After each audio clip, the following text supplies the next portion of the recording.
This is the Scarcity Studios YouTube channel. Please don't forget to like, comment, share and subscribe.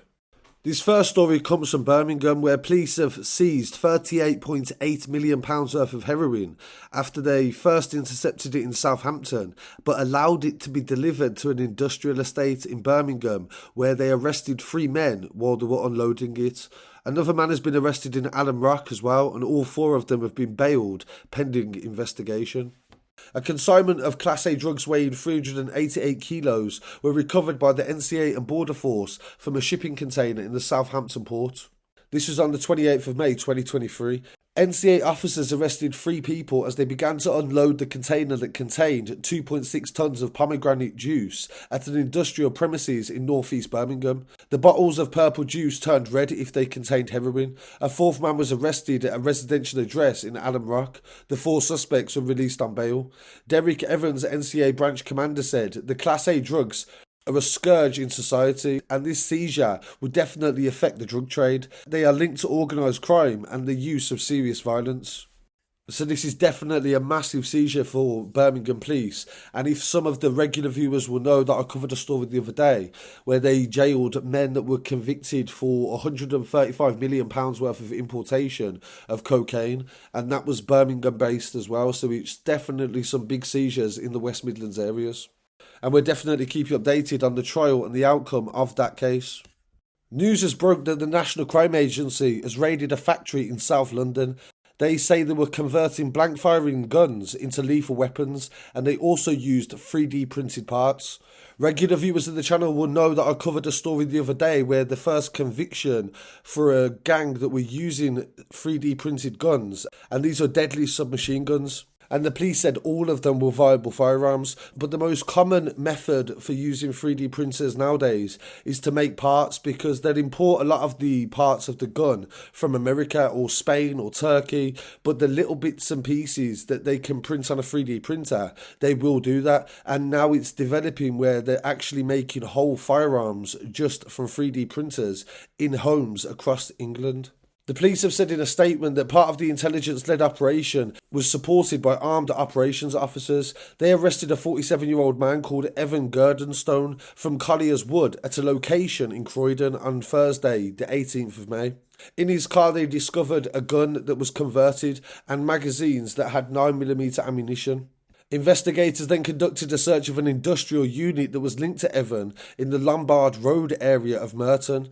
Inside they found an array of tools and machinery, and some of these were parts used in the manufacture of weapons and also ammunition.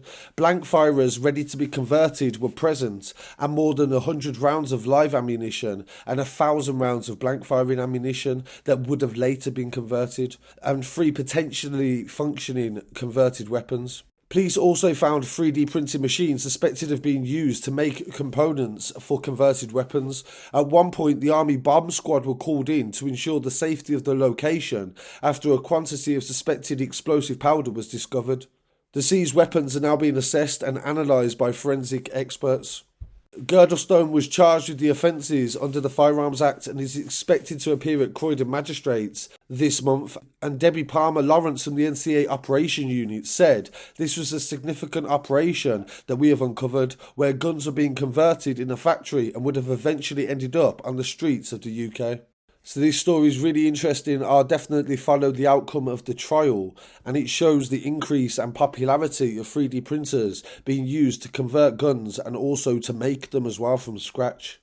In some other news coming from Spain, a most wanted UK fugitive has been arrested. Mark Francis Roberts, 29 years old, was arrested on the 10th of May in Malaga in an intelligence-led operation that involved the National Crime Agency, the Guardia Civil and Merseyside Police. Roberts was discovered in southern Spain during surveillance and was identified and arrested by the Guardia Civil Police, and Roberts, whose last name address was in Liverpool, remains in custody awaiting extradition proceedings. He was wanted by Merseyside Police for an alleged grievous bodily harm attack and attempted robbery of a man where they tried to steal a £60,000 Richard Mille watch. The victim was attacked by 2 men with a blade at around 1:30 a.m. on the 30th of September 2016. He pulled into his home to park his car, and this is when they struck.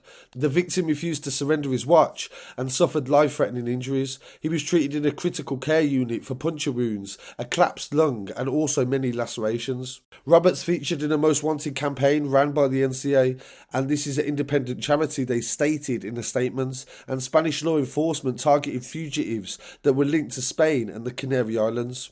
He's the 8th fugitive to be arrested since the campaign began. 6 men remain on the run currently. Steve Reynolds, the NCA regional manager in Spain, said Roberts' arrest came after a sustained campaign to trace him and some great work by the Guardia Civil. This is another excellent result and shows once again that UK law enforcement does not give up on finding anybody that leaves the UK and is wanted. So I'll definitely keep you updated on the outcome of any charges and the trial that will follow from that story. So really appreciate you joining me for these updates. I'll be back again very shortly with some more news. Don't forget to follow on social media at Scarcity Studios and